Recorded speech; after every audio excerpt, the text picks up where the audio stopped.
On this episode of the Ask Mike Reinold Show, we talk about restoring quad strength after ACL surgery, restoring hyperextension after ACL surgery, and stretching the shoulder in somebody that may be a little bit loose. The Ask Mike Reinold Show. Helping people feel better, move better, and perform better.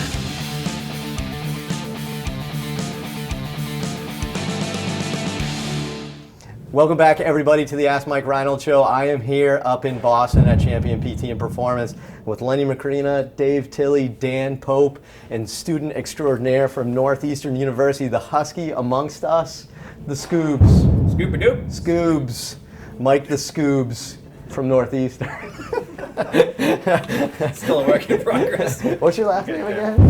Skedudo. Mike Skedudo. The Scoobs. Skedaddle on through those questions. Skedaddle. Welcome back, everybody. We're going to answer some awesome questions. Keep them coming. The list, I looked at the list this morning before this episode, and the list is impressive with all the great questions. So keep them coming. Anything you want to talk about, PT, fitness, sports performance, biomechanics, business, Lenny's personal life, you tell me, we'll answer your questions. So, All right. scoop it up the dubs. Nah, this will click. This will click by the end of your rotation. Ron from Shreveport. Hey guys, I have a 17-year-old football player currently that is 14 weeks status post right ACL repair, medial and lateral meniscus repair, and OH procedure. He has significant 5 out of 10 degrees hyperextension on his left lower extremity and is at 0 degrees for his right lower extremity. What are y'all's thoughts on progressing his surgical knee past neutral to equal his left for return to sport activity? What are y'all thoughts? Len, what's y'all thoughts? Do what? I feel like I'm back in this suite. I love it. Love it. Yeah, I mean, there's a few studies out there, especially by Donald Shelbourne out of Indianapolis, that shows long-term outcomes. People are happier if you get symmetry in their hyperextension. If they don't have hyperextension like the other side, so you can look at the other side, it's usually 3 to 5 degrees is what people need to be close to the other side. You're 5 degrees off from the other side, so I would say you got to get hyperextension. You got to do low, long duration stretching, which is what we promote. We find that that's the best way to get the hyperextension. You got to basically stretch tissue out, collagen tissue out over a period of time. And studies by McClure have shown that the total end range of motion time needs to be 60 minutes a day. So we usually tell people, so they're not doing an hour at a time, 4 bouts of 15-minute sessions. So prop the ankle up. I'm not a big prone hang fan. For multiple reasons, their hamstrings get jacked up, their pelvis gets jacked up, their legs hanging off the table. I'm a supine, prop the leg up under the ankle, and then put a 5 to 10 pound ankle weight above their kneecap, and then just let them sit there for a period of time. So make sure there's enough space under their calf so they can sink down into the table. Otherwise, that's what we got. Cheers.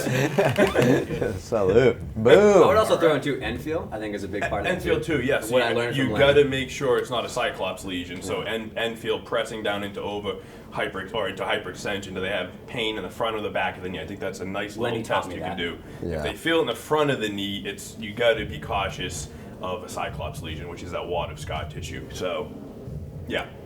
Hopefully they don't. Yeah. That's an issue. Restore it. Yeah. Yeah, you need more than 0. Yeah. 0, that's not even fully screwed home. Can you say it that way? Screwed home? The screw home. I think I'm insulted. I don't know why. The screw home mechanism probably hasn't even engaged them. Right. So they're walking around with a limp in their mind. Yeah.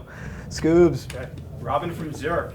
Hello, can you please explain the biomechanical reason of why the quadriceps is so important in ACL rehabilitation? I would think the hamstrings, which also limit anterior translation of the tibia, and the glutes, which ensure proper placement of the knee, would be far more important muscle groups to train. They're all important. Valid points. Yeah, but all hamstring. That's a good point. Valid points. Definitely want hamstring and glute. Co-contraction super important.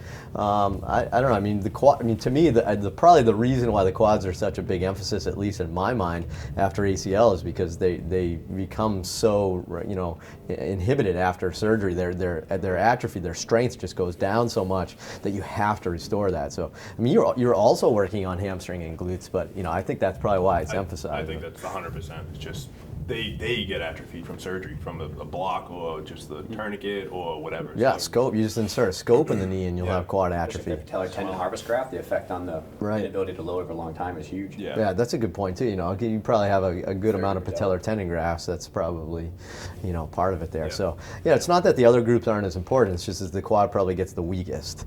But your emphasis should be on all of them and then the appropriate balance. I think so. When the quad's so weak, even if the hamstring's weak, if the quad is even weaker, then your balance is off still too. So awesome. Quad strength also correlates with hop testing too, right? The ability to control knee flexion. That's If true, you can't yeah. flex the knee, Eccentric then quad you're control. That's a more good point. likely to- Yeah, I think you're right. so big. I feel like there's more studies that show quadriceps correlates to functional things and outcomes than hamstrings in general. I don't know if maybe they just weren't assessed, but off the top of my head. But awesome.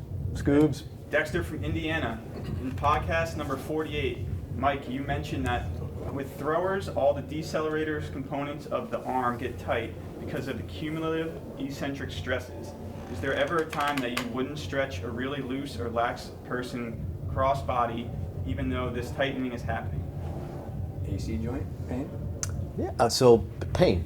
So, when would we ever not stretch cross body in somebody that appears to be tight? If they impinge, right? If they have pain, AC pain, Anterior joint. anterior joint Craniness. pain, coracoacromial arch pain, even bicipital and rotator cuff tendonitis can impinge a little bit when you go across body. So yeah,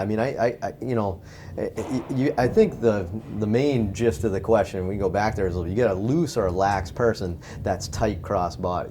So realistically, to me, if they're loose and lax, that means their capsule's not super tight, but they're tight cross body. That's probably soft tissue. It's probably like musculature, and like you said, from the eccentric cumulative trauma. So I would address soft tissue before stretching anyway, and then just see if range of motion restores on its own. I think when we talk about stretching in an athlete, overhead athlete that's loose, we're not stretching them like we're stretching a quad out. We're not holding it for 20, 30 seconds at end range to get that nice stretch, in the front of the knee, so to speak. It's kind of hit that end point, see how it feels, see how it bounces into that end range, and then bring it back. Maybe a little more into horizontal adduction. We may hold it a little longer, but they got to feel that stretch in the back. That's the key, because if they feel it elsewhere, it's probably doing more harm than good, or it's not as beneficial as we think it is. So it's kind of get in there and get out. We're not necessarily, cranking to stretch. I like the soft tissue stuff. I think the hands-on stuff is what people like, and I think that's the way to get the best bang for your buck. I agree with you. I think that's an important thing that you guys do quite a bit, is that if someone has pain at end range, you're not going to stretch them. You may do a little bit of that if it doesn't hurt, but the soft tissue work is a good answer for those individuals. Yeah, I would say along with knowing I think it's important to know that differences in where range of motions are limited by what parts of the capsule, both in the hip and in the shoulder. There's new research on the hip that shows that certain positions are maybe more ligament than we think they are, and they're not soft tissue. So I think having a conceptual framework behind what stretches cause what stresses is super important, especially in the lax individual, because the confusion of ligament versus joint versus soft tissue craniness is going to be. Awesome. Scoobs? That's it. That's it? That's three? Wow, Awesome. that one. Thank you guys. Thanks again. Head to MikeReinold.com, click on that podcast link, and keep asking away some awesome questions. And do us a big favor, go to iTunes, rate and review this podcast so we can kind of keep pushing it along and get some popularity, so we keep doing it, because we love doing it. We hope you guys enjoy watching it. I think that's a great example there, somebody referencing a past episode. So, what was his name? That was Dexter from Indiana. Dexter, thanks so much for being a Great TV repeat show. listener. Love We it. appreciate Great it. TV show. Fantastic TV show.